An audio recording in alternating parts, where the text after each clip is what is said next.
तो श्रोताओं, आज की कथा पार्वती के प्रश्न से संबंधित है। ये माता पार्वती ने शिव जी से प्रश्न की थी और शिव जी इसका उत्तर माता पार्वती को दे रहे हैं। तो श्रोताओं, ये कथा उस समय की है जब भगवान शिव विवाह करके माता पार्वती के साथ हिमालय पर्वत पर बैठे हुए थे। तो माता पार्वती को अपने पूर्व जन्म का याद आ गया। पूर्व जन्म में इनको संशय हुआ था। श्रोताओं, ये कथा मैं पिछले वीडियो में बता चुका हूँ। सती त्याग नामक वीडियो है, वो उसमें दिया गया है। जो नहीं सुने हैं वो उस वीडियो में जाकर उसको सुन सकते हैं। तो उस समय के जो है कथा है श्रोताओं, उस समय इनको संशय हो गया था। इनको पूर्व जन्म की वो घटना, वो सीन इनको याद आ गई। इसलिए इन्होंने इस जन्म में भी भगवान शिव से प्रश्न की कि हे प्रभु, आप हमारे इस संशय को दूर करें। तो श्रोताओं, आइए देखते हैं इन्होंने प्रश्न क्या की थी।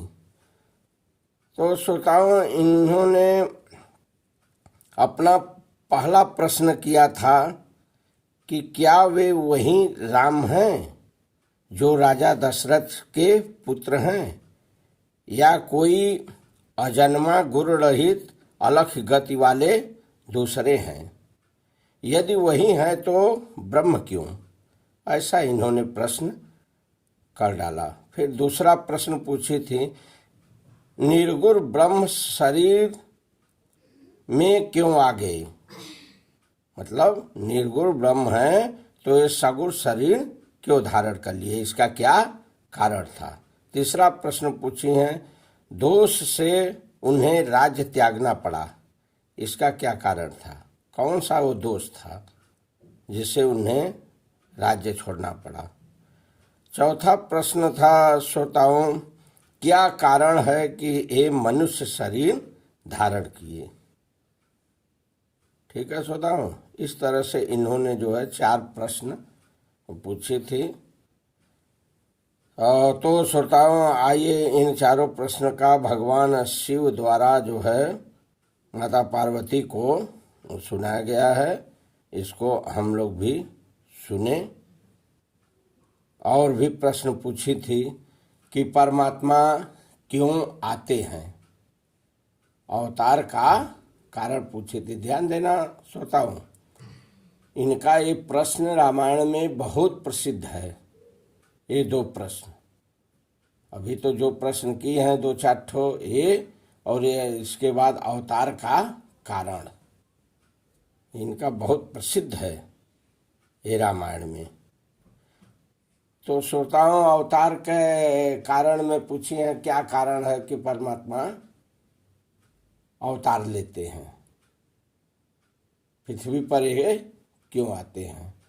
तो ऐसा जब प्रश्न की श्रोताओं, तो शिव जी धन्य धन्य करके जो है बड़ी सराहना किए माता पार्वती की, और कहने लगे, आप धन्य हैं हे देवी, आपके अंदर जो है भगवान के प्रति प्रेम भाव उत्पन्न हो गया। आइए मैं आपको कथा सुनाऊं और बताऊंगा कि क्यों परमात्मा पृथ्वी पर धारण करते हैं, विभिन्न रूपों में क्यों ये आते रहते हैं। तो श्रोताओं, ऐसे परमात्मा तो अनंत है, उनकी कथाएं भी अनंत है। फिर भी शिव जी कहे हैं कि मैं आपको यहाँ 2-4 कथाएं बता देता हूँ, इसको आप चिंतन मनन कीजिए। हे पार्वती, जब जब अधर्म की हानि होती है तब तब जो है परमात्मा को अवतार लेना पड़ता है। जब जब का मतलब कल्प कल्प की बात है। एक एक कल्प में परमात्मा आते रहते हैं। 4 युग का कल्प होता है श्रोताओं, ध्यान देना। सतयुग, त्रेता, द्वापर, कलयुग, ये चारों युग आप मिला देंगे तो एक कल्प हो जाता है। तो ये चारों युगों की आयु जब खत्म हो जाती है तो कल्प आता है, तो कल्प हर एक कल्प में परमात्मा अवतार लेते रहते हैं। ठीक है, तो इन्होंने अवतार का भी कारण इनको बताए हैं। इनके प्रश्न का निरूपण सब अवतार के कारण में ही हो जाएगा। तो कहें, हे पार्वती सुनो, मैं आपको 2-4 अवतार का कारण बता देता हूँ। इनके अवतार के कारण बने हैं, जैसे जय विजय भगवान के पार्षद थे, ये भी अवतार के कारण बने। इनकी वजह से जो है परमात्मा को एक बार पृथ्वी पर आना पड़ा। मनु शत्रुपा हैं, मनु शत्रुपा के वजह से एक बार इन्हें जो है नर शरीर धर के पृथ्वी पर आना पड़ा।